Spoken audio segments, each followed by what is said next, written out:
ایک آدمی کو میں نے کہا بھائی آپ پیشاب میں احتیاط نہیں کرتے چھینٹوں ان چیزوں سے، یا آپ کو جو ہے نا تو عذاب قبر ہے. اس نے کہا یار قبر آئے گی تو دیکھیں گے یار، ہو سکتا ہے بخش دے اللہ تعالیٰ. ابھی دیکھا نہیں ہے نا عذاب قبر، اس لیے کیا کہہ رہے ہیں یار ہو سکتا ہے اللہ کوئی نیکی کام آ جائے اللہ بخش. لیکن اگر کوئی عذاب قبر دیکھ لے نا تو پھر یہ کیفیات نہیں ہو، پھر تو وہ ایسا ہو جائے گا کہ اس کو خوف کم کرنا پڑے گا اس کا کہ بھائی اللہ سے امیدیں. تبھی تو دیکھو نبی صلی اللہ علیہ وسلم سے بہت ساری حدیثیں امیدوں کی منقول ہیں. ایسی روایتیں ہیں کہ عام عوام میں ہم ان کو بیان کریں نا تو ڈر لگتا ہے کہ لوگ اس کا غلط مطلب نہ سمجھیں. مثال کے طور پر ایک حدیث میں آتا ہے رسول اللہ صلی اللہ علیہ وسلم نے صحابہ سے فرمایا اگر تم سب لوگ گناہ بالکل چھوڑ دو، کبھی کسی سے گناہ ہو ہی نہیں، کوئی غلطی نہیں ہوتی کسی سے، اللہ تمہیں ختم کر دے گا، مار دے گا ایسی قوم کو. اللہ ایسی قوم پیدا کرے گا جس سے گناہ ہو پھر وہ اللہ سے توبہ کریں. اللہ کو توبہ پسند ہے. صحیح حدیث ہے. اب اگر صرف آپ اتنی حدیث پبلک کے سامنے بیان کر دیں تو اس سے تو لوگوں کو گناہ پہ جرت ہوگی کہ نہیں ہوگی؟ لوگ کہیں گے یار ہم خام خام میں بچ رہے ہیں بلا وجہ، گناہ کر لیں گے پھر توبہ کر لیں گے، کیونکہ اللہ کو گناہ سے بچنے والے بالکل بھی پسند کیا خیال ہے؟ اللہ تو کہہ رہا ہے گناہ سے بالکل بچو گے تو میں تو مار کے ختم کر دوں گا، ایسے لوگ مجھے چاہیے ہی نہیں. بھائی بات یہ ہے کہ یہ جن کو خطاب کیا جا رہا ہے نا ان کے دلوں میں آگ کا اتنا خوف پیدا ہو گیا تھا، اتنی جہنم کی آگ کا ڈر کہ حضرت عمر رضی اللہ تعالیٰ عنہ کے تو رو رو کے یہاں نالیاں بن گئی تھی اللہ کے خوف سے.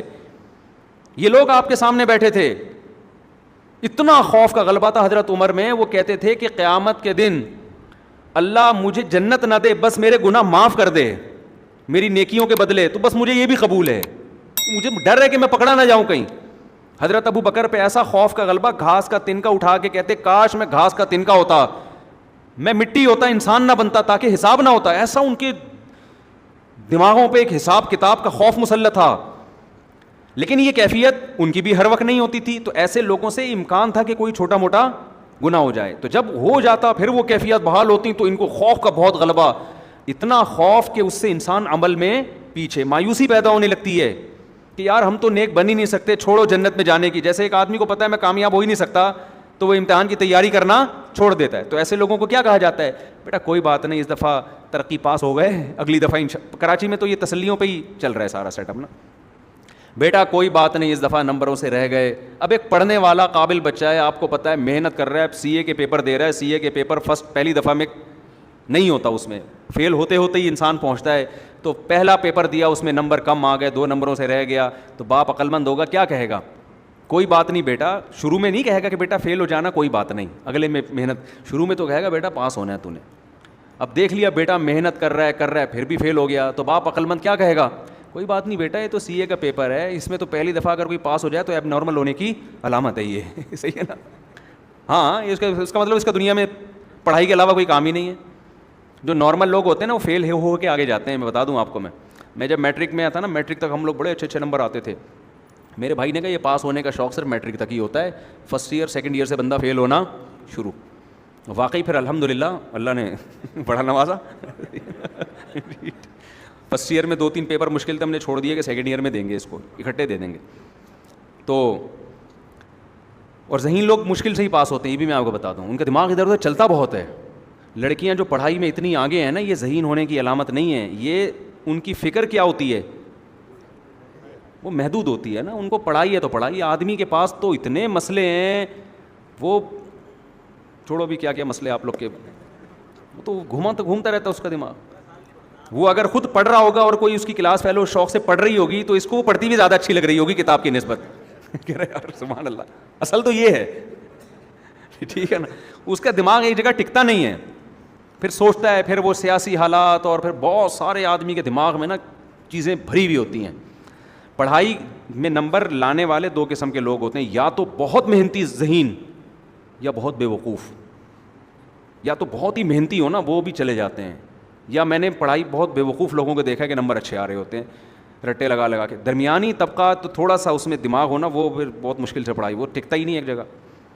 وہ پھر کبھی وہ بیٹھتا ہے تو کہتا ہے یار ڈاکٹر کی میڈیکل کالج میں پڑھتا ہوں تو ٹھیک ہے تو تیاری کرتا ہوں. پھر کہتا ہے میڈیکل کالج جب تھوڑا مشکل لگتا ہے، کہہ رہے ہیں انجینئر بن جاؤ نا، میڈیکل کالج کی کیا ضرورت ہے. اگلے دن وہ کہتا ہے چلو انجینئرنگ پڑھتا ہوں. پھر کہتے ہیں انجینئرنگ چھوڑو، بزنس میں دیکھو کتنا پیسہ ہے یار. اگلے دن یہ ہمارے یہاں لڑکے بیٹھے ہوئے پلان بنا رہے ہوتے ہیں، پھر وہ بزنس کی طرف آئے گا. پھر کہتا ہے ان سب چھوڑو، 4 شادیاں کرو، رزق خود بخود آئے گا. مفتی صاحب کا بیان ہے، آخر میں یہاں کے اینڈ ہوتا ہے، ٹھیک ہے نا، کہ یار شادیاں کرو، بچے پیدا کرو، اللہ کہتا ہے شادیاں کرو, رزق خود بخود چھپڑ پھاڑ کے آئے گا.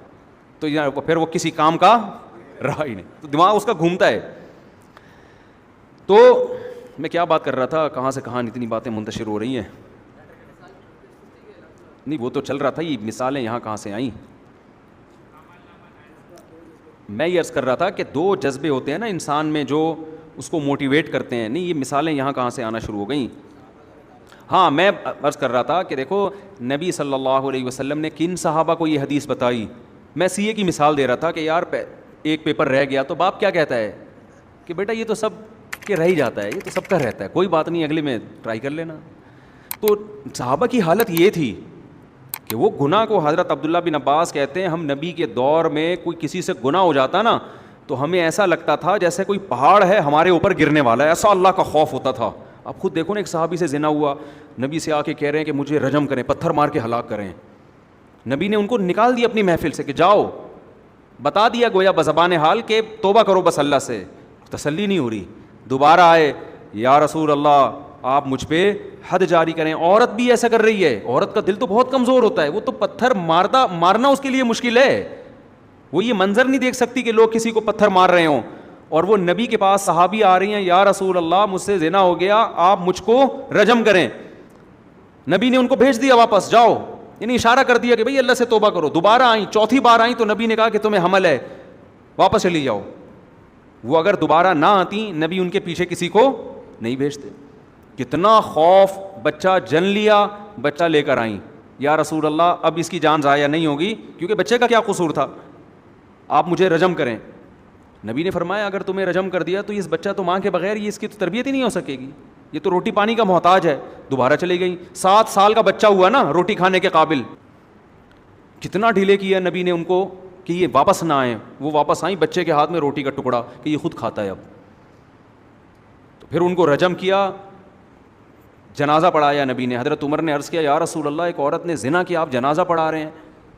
تو نبی نے فرمایا لقد تابت توبۃ لو قسمت بین 70 من اہل المدینہ لوسعتهم. اے عمر اس نے ایسی پیاری توبہ کی ہے کہ اگر مدینہ کے 70 کبیرہ مرتکب گناہ گاروں میں اس کو ڈیوائڈ کیا جائے نا تو ہر ایک کی بخشش کے لیے کافی ہو جائے. 70 آدمیوں کی توبہ اس ایک نے کی ہے, اکیلی نے. تو ایسے خاندانی لوگ تھے, گناہ شیطان نے کرا دیا. ان کو یہ کہا جا رہا ہے, امیدیں دلائی جا رہی ہیں, اتنے مایوس نہ ہو, کوئی بات نہیں, ہو گیا, گڑ گڑاؤ اللہ کے سامنے. یہ گڑ گڑانا بھی اللہ کو پسند ہے, اور اتنا پسند ہے کہ اگر سارے ہی نیک بن جائے نا ایسے صوفیوں کو اللہ ختم کر دے گا. اللہ کہے گا معافی مانگنے والے کہاں گئے بھائی. تو یہ ان کے بارے میں, ہمارے بارے میں قطعاً نہیں ہے کہ ہم کہیں یار اچھا ہوا ہم بھی گناہ کر رہے ہیں. بھائی ہم تو, وہ ہماری کیفیات ہی نہیں بن رہی گناہ کر کے, وہ ہمیں خوف ہی پیدا نہیں ہو رہا.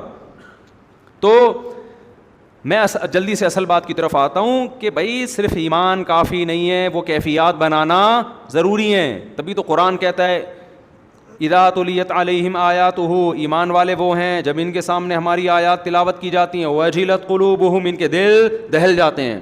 وَإِذَا سَمِعُوا مَا أُنزِلَ إِلَى الرَّسُولِ, جب یہ اس کلام کو سنتے ہیں جو رسول پہ نازل ہوا.